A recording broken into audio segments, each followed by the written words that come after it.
Assalamu alaykum oğlanlar. Olmaz oğlan. Sana sağ olsun elma dama. Tutun işlemi. Belki de olsun diyeceğim. O da kadar söyleyeyim. Bugün dersinci. Hoş gün ha. La ya. Gitsin. İle dönmesin. İle dönün vakti. Ben kıyım olayım. Kıyım da gelip beni yerimde ağlayacak. Kıyım tatlı ya. Ya tap olmuyor zaten. Ne için? Oğlum yok.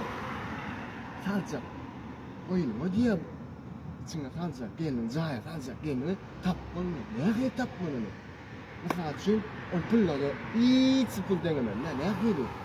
Gel görme ne geliyor mesela için kısın yani yatıyorsun yarama. Gel senin inginle kalkma yani. Kaldırma. Sen şu zaman sinir görmen olanlar ha. Biraz pikir edin. Durmasın. İyin, yatın, kaçın. Yöne. Durmasın. Ağrıyana çek görmeyin. Edince onu nasıl yapsın? Nasıl yapsın? Kullere ay yara yatırkan tuzurmadılar. Tuzurkan irimden elimden kaldırmadılar. Yara şunu yarattılar. O var. 7 derecede deli yetecekler. Şunun için aytacaksın. Şunu onu.